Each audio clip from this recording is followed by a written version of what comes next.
Let's begin the program today with some glitz and glamour. Everybody has been scrolling over Met Gala pictures on their phones. It happened on Monday in New York. And amidst those bold, creative outfits of celebs, we got to see few sustainable, environmentally forward outfits as well.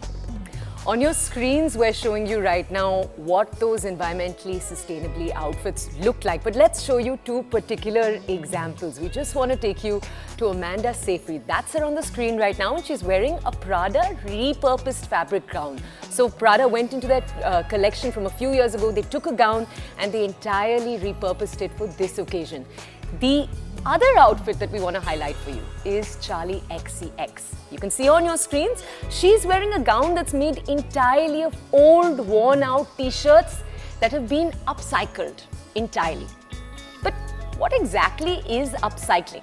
When you take something old or a waste product, you repurpose it into something new, that's upcycling. Up because you're obviously increasing its value. Now, in India, we grapple with managing a staggering 7,800 kilotons of textile waste every year, 8.5% of the entire global total, right here in our country.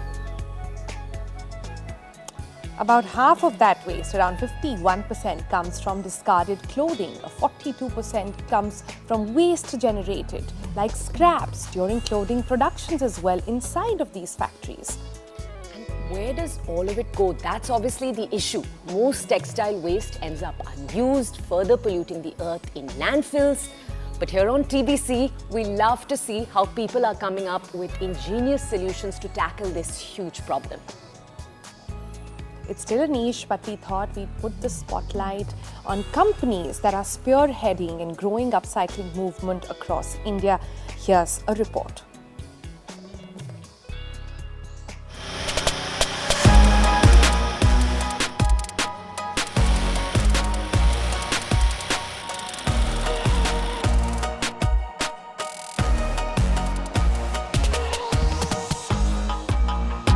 This is the sampling studio of Doodlage. Doodlage is an about decade-old brand that's today a huge force in the upcycling fashion space. We sat down with Kriti Tula, who founded the brand 10 years ago, to understand exactly how the upcycling process works. At Doodlage, when we started with only factory wastages, which was a very manual process. I used to literally go to the godown, sit there and ask people for, fabric that they're going to throw away. So that is where we started, which was literally just upcycling what already existed. And since there wasn't a path, at that point there weren't many brands that were talking about sustainability, there weren't many brands that were talking about upcycling, those terminologies did not exist, or the differentiations between sustainable, eco-friendly, ethical, upcycling, recycling hadn't been sort of put in place as well. So I didn't have a path to follow that, let's do this or let's create a brand like this. So now we work with upcycled material still, which means that we look at factory wastages. These could be dead stock, it could be factory wastages due to issues in the material and the fabric. A lot of fabric that is kept over a period of time develop different kinds of stains. They are rejected based on holes, on slubs. So there's a whole point system to understand what is the reason for rejection. When the quantities of garment production is in lakhs per day, so the fabric that is wasted per day is also in thousands of meters. So we sort of work with both traders and factories and ask them to send us all kinds of swatches of material that they still have or that they're going to discard. Once the fabric arrives here, Kriti's team look at the fabric fall to decide exactly what to do next. Once the fabric is sourced from factories, these are again fabrics that are upcycled, fabrics that have issues in them, and we source them.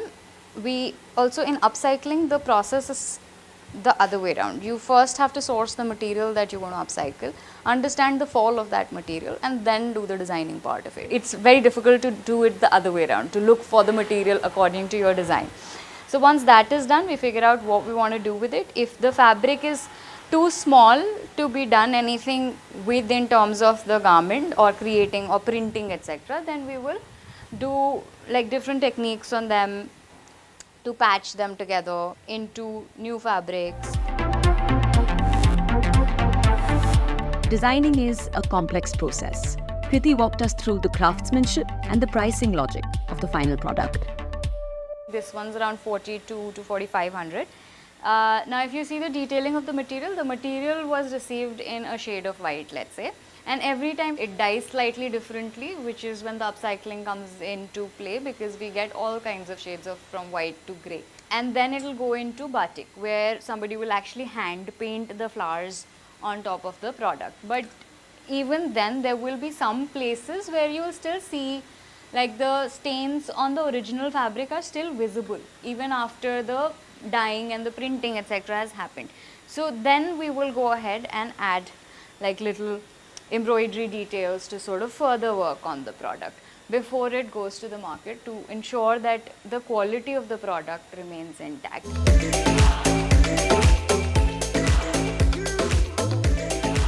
The silver lining seems to be that there's been a sea change today in people's attitudes towards the products.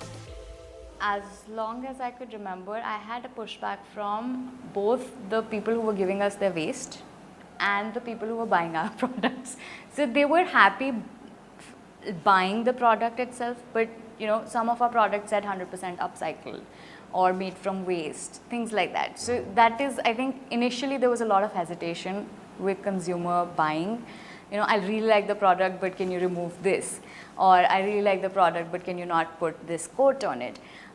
Things like that. But now I feel that as a conversation, that has become like a conversation starter. There was a stigma about you know, where the material is coming from, or what was it before this, or will it last, or I don't want people to know that it's made from waste. And then now, and this wasn't everybody, but you know, that was the case. It wasn't like a rare occurrence. So for the longest time, we offered consumers just, you know, that you know, you can remove this embroidery. So, and they were sort of happy about it. Over the period of time, that has changed quite a bit. They're happy to wear something upcycled if there's, and a lot of them know what we do now, so it's a little, and if they've made all that effort to come to shop from us, they know that it's upcycled. Sometimes they actually ask for it to be there. You know, can you put a quote saying "do good, look good," or can you put a quote saying, you know, pre-loved or something like that. So it's an interesting, almost like a 180-degree shift in terms of consumer behavior.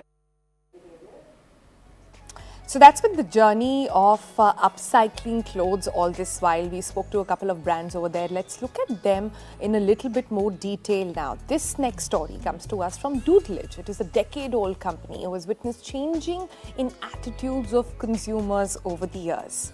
Right, that was Doodlage's story. This is a growing segment, as Sonu was just saying, and it's not just limited to clothes. So Pairband is a textile studio that creates both upcycled clothes and furniture.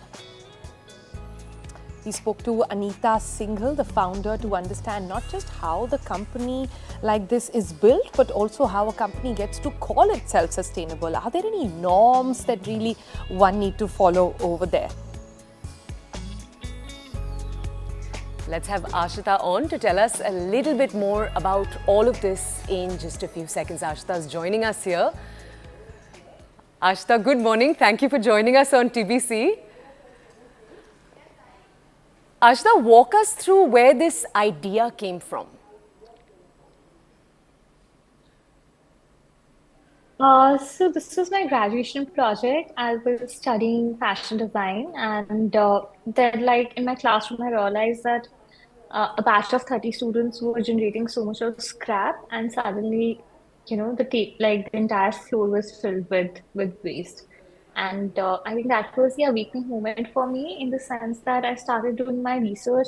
My first question was that if this is the situation in the classroom, then what must be happening in industry at large? So I think that question kept me alive, in the sense that I started doing my research on this, and then I got to know that fashion industry is the second largest polluting industries in the world. And being a student, aspiring to make a change, I just could not digest the fact that fashion could produce so much of scrap and put environment suffers so much because of the clothes that we wear, the way we want to look. So that was very disturbing for me, and then I could not just go back to my normal ways, even like before that, I was also buying from fast fashion brands. I was just like, following the trend, what was happening. But then I think after that, I could not go to my normal way of being. Right. And talking about not being able to go back there, were there any roadblocks there that you faced while building a company like this? So waste management in India is not very well understood. There are no systems for it. So when we receive the scrap, we receive it in different ways. So there's no formalization of it. It's not uniform. So making it uniform, making it like processing it and everything, it is a very time-consuming process. So just making people understand that why upcycling is so time-consuming and hence the cost and everything it has been a roadblock, but I feel we have somehow came through that because we create pieces which are art. So it's not like we are mass producing anything. It's like art pieces. It's wearable art. So at Taiwan we focus on making our buyers fall in love with the garment first, and then later they get to know it's sustainable so that there's a deeper relationship with the pieces that they own and hence they survive for a longer period in their wardrobe. Ashita, one of the hesitations people have when it comes to this kind of clothing is the price point, that it's usually higher than what we're used to shelling out when we're going out, for example, to buy clothes. What are your current consumer demographics? Where do you see most of your consumers coming from? I think my maximum consumer is based internationally, not in India, but right now also I'm in Spain. So I'm here for work because we have a lot of buyers over here. So they are buying like they are interested in the environment. They're more enthusiastic about it in the sense because there's probably more awareness, and the government is also talking about it, like internationally, different countries talking about sustainability. So the demand is more over here. But having said that, in India as well, I think the major cities that we work in are Delhi, Mumbai, Hyderabad, and people are really interested. As I said, no, that anybody who understands craft or enthusiastic about craft would understand what we're doing. And I think all the women in India are are very well aware about, hand woven textiles because a great sense of knowledge comes from them owning saris and we always have been involved in that. So we have a different, segment. Like obviously, middle-aged women become our major target audience. So, Ashita, help us understand this a little bit. A lot of people who want to make more sustainable choices or who want to buy products these days, it's become like a trend. Everybody calls themselves sustainable. But is there a certification that one can look at which gives you a stamp that this actually is upcycled? To be honest, I'm not aware of it. I have been doing my research. I could not find anything because, to be honest, there's a lot of greenwashing that's happening. Greenwashing is exactly like whitewashing, but in sustainability, when we, sugarcoat the numbers, we just tell that, okay, if you're upcycling, say, certain amount of quantity, but to be in the limelight, you would highlight a different number, but there are no proper checks that are happening. So you would never know what the actual impact of the company is. And like it's just a faith that you have in a brand, and then you have to believe and make yourself believe that what they're saying is true. But Ashita, tell us, if systems like that don't exist, then how does, for example, Paiband, how do you go about making sure you're working sustainably from year to year? So I think for us at Paivan, I'm a big data freak, so I'm always, recording what's coming into the studio, and that's a habit that we've built from very beginning only. So it's not like I think systems are not built when the company becomes like achieves a certain level. It starts from day one. So even like with bunch your waste, if you're keeping a track of it, putting in the data and understanding how much you're able to recycle out of it, then it becomes like a system that you could follow throughout as you grow. And at Pevan, we understand that how much waste is coming, how much through the thickness of the fabrics, we calculate that how much waste is being consumed in a particular product. And that's how we keep the record. And we are very happy to see that we are able to upcycle, if not 100%, but yes, 95% of the waste that we are getting. But most of the times we upcycle everything that we have, and sometimes we run out of scrap. And then we have to call people that, make them ask, like we are always on calls, understanding okay, what color of waste we can procure, what material quality we can procure, from which artisans, from which rack picker. We have a community like that. So, and the fact that we work with the tiniest bits of scrap and we're employing it in handloom weaving, we're employing it in hand embroideries. So there are multiple techniques. I think innovation is the biggest part in our company. So, like, literally nothing goes to waste. Right. All right, Ashita, thanks so much for joining us here on TVC and sharing your views with us. But let's take the story slightly forward now. We've broken down for you how upcycling companies think through their processes. How does this sort of movement fit into their larger sustainability wave across the country as well? Time to ask that question, no? Right, and we got on Pankti Pandey. She's known as Zero Waste Adda on Instagram. She's a sustainability advocate with almost 500,000 followers on Instagram. So we thought we should get her on to understand how the sustainability movement looks across the country, particularly in the fashion sphere. Pankti, you've been right at the forefront of advocating for more sustainability in our day-to-day. Good morning, welcome to TVC. Can you talk a little bit about the upcycling movement across India? Okay, so I feel like more than a moment, this is the way how we Indians used to live. So it is in our Indian roots. So nowadays it is like, has pick up the momentum, but, it is always there in our Indian culture. And it is, it's always in our roots. So we all have seen, nowadays it's like, we carry the tote bags, fancy tote bags, but earlier we used to make the cholas out of the old thing. So it's all in our Indian roots. Nowadays it catches the fancy name, and we get to know about by different things and different names. But this is how we used to live, and we still live like this. Yeah, love that answer over there. But tell us, Pankti, how have you seen bigger fashion brands sort of evolve in the last few years to include these concepts? We hear of some big names, but what exactly, in your opinion, is happening in that space? So nowadays, what happens are awareness. Consumer are getting aware. Even in this fashion industry, now people know that okay, how fashion industry is, polluting the planet. So people are getting aware, and as the consumer are getting aware, the fast fashion brands has to be more responsible.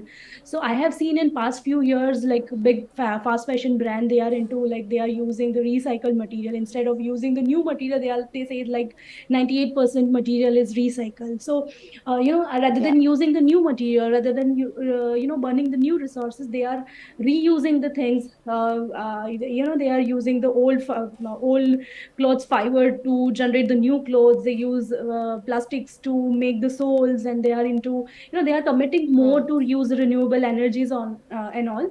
So they are taking more conscious step, because uh, consumer are getting aware. There is a demand that we need a cleaner planet, greener planet. So more fast fashion brands are know that people will now question them. People are getting aware that okay, this is wrong, and this is now people are Yeah. into that phase. They know fashion industry is also a polluter. So, Pankti, we can't let you go without you telling us. I know you said that all Indians do upcycling at home, but what are your favorite Indian upcycling brands that you actually like to go purchase from? So there are so many brands. The one who is making, the jewelry out of, the waste fabric. It is by Nirzari, which is run by a female based out in Ahmedabad. So she makes a lovely jewelry out of the fabric waste. There are some brand who is making the buntings. It is a Use Me Works. That brand is based out in Delhi. So that girl made the reusable decors.